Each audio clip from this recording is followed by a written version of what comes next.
Hello students, welcome back in your political science class, and today we will continue our chapter from the chapter judiciary. Our topic is appointment of judges. हमने जब supreme court पढ़ा बेटा तो हमने supreme court में ये भी चीज़ देखी कि भी सुप्रीम कोर्ट में जो जजेस का कार्य होता है वो तो वो करते ही है, लेकिन उन जजेस के अपॉइंटमेंट कैसे होते हैं सुप्रीम कोर्ट में, ये बहुत ही इम्पोर्टेंट फैक्ट बनता है। तो आज हम डिस्कस करने जा रहे हैं कि भाई सुप्रीम कोर्ट में या हाई कोर्ट में जो जजेस होते हैं वो अपॉइंट कैसे होते हैं और उनके अपॉइंट कौन करता है, एंड हु अपॉइंट द जजेस एंड चीफ जजेस of supreme court and high court of the states.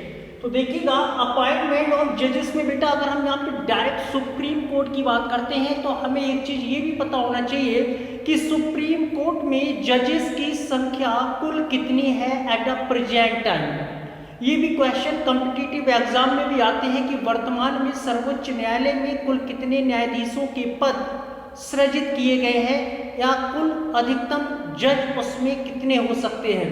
तो सुप्रीम कोर्ट में बेटा कुल जजेस की संख्या 34 होती है। कितनी होती है? 34। इस समय प्रेजेंट में सुप्रीम कोर्ट में मैक्सिमम 34 जजेस हो सकते हैं। इसको भी बेटा अगर हम आसानी से समझे तो 2 कैटेगरी में ले लेते हैं, एक होता है 31 और एक होता है 1। What is this 33 and 1? तो बेटा 33 जो होते हैं वो अदर्स जज होते हैं और प्लस जो 1 होता है इसको हम कहते हैं CJI। CJI का मतलब क्या होता है? Chief justice of India. Chief, C for chief, J for justice of India, Bharat का मुख्य न्यायाधीश। तो यहाँ पे कुल संख्या हो गई 34। दैट्स क्लियर हो गया यहाँ तक। अब हम बात करते हैं कि सुप्रीम कोर्ट में जजेस के लिए एलिजिबिलिटी क्राइटेरिया क्या रखा गया। तो बेटा सबसे पहला तो वही है कि ही विल बी और must be citizen of India.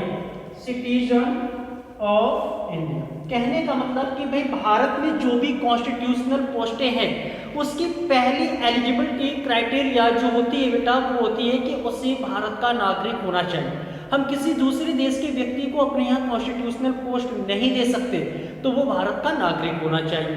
अब हम बात करते हैं कि भाई ऐसा कौन व्यक्ति है जो सुप्रीम कोर्ट में जज बन सकता है। तो यहाँ भी देखिएगा बेटा एलिजिबिलिटी क्राइटेरिया है कि दूसरा उसका आता है कि वे राष्ट्रपति की नज़र में कानून का उच्च कोटि का ज्ञाता होना चाहिए, जिसको कानून की जानकारी होनी चाहिए।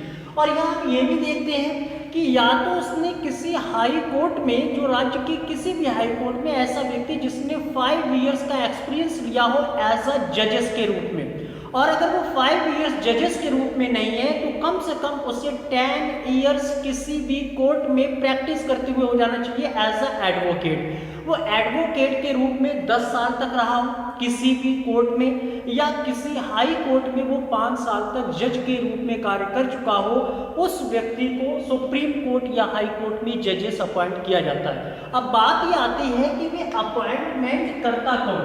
अपॉइंटमेंट करता कौन? तो आपका आंसर होगा president of India appointed the chief जज ऑफ इंडिया एंड अदर जजेस इन सुप्रीम कोर्ट। कहने का मतलब कि भारत का जो प्रेसिडेंट होता है वो सुप्रीम कोर्ट में CJI chief justice of India को अपॉइंट करता है, और जो अदर्स जज होते हैं 33 मैंने भी आपको बताया उनको भी अपॉइंटमेंट कौन करता है? भारत का राष्ट्रपति, प्रेसिडेंट ऑफ इंडिया। लेकिन ये संविधान में लिखा है ना कि भी भारत का राष्ट्रपति जजेस की नियुक्ति सुप्रीम कोर्ट में करेगा, लेकिन वो इसके लिए बेटा स्वतंत्र नहीं होता, इसमें भी काफ़ी प्रोसेसिंग होती है। अब प्रोसेसिंग क्या होती है कि जैसे यहाँ पे अगर हम बात करते हैं काउंसिल ऑफ मिनिस्टर, जो काउंसिल ऑफ मिनिस्टर्स होता है जिसको हम मंत्री परिषद कहते हैं, जिसमें कैबिनेट मंत्री, राज्य मंत्री, उप मंत्री आते हैं, और इनका जो प्रेसिडेंट होता है, इनका जो अध्यक्ष होता है वो प्राइम मिनिस्टर होता है। तो काउंसिल ऑफ मिनिस्टर और प्रधानमंत्री के द्वारा जो भी नाम की लिस्ट राष्ट्रपति को दी जाती है उस पर ही राष्ट्रपति अपनी स्वीकृति देता है और उस व्यक्ति को भारत के सर्वोच्च न्यायालय में मुख्य न्यायाधीश के तौर पर भी नियुक्त करता है। लेकिन मुख्य न्यायाधीश बनेगा कौन? जो हमने अभी बताया 34 जो होते हैं बेटा, इन 34 में क्या होता है कि जो सीनियर होगा, जैसे एक 33 अदर जज और एक सीजीआई, मान लीजिए सीजीआई रिटायर हो गया और रिटायर के बाद अब 33 में देखा जाएगा कि मोस्ट ऑफ द सीनियर जजेस अमंग देम, कि उनमें से सबसे सीनियर जज कौन है, उसी सीनियर जज को क्या किया जाएगा, अपॉइंट किया जाएगा। लेकिन 2 बार इस रूल को तोड़ा गया।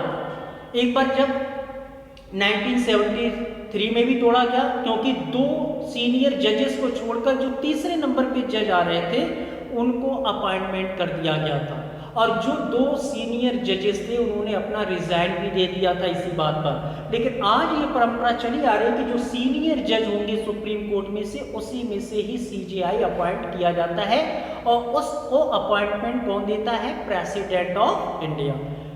Thanks for watching and see you in second video.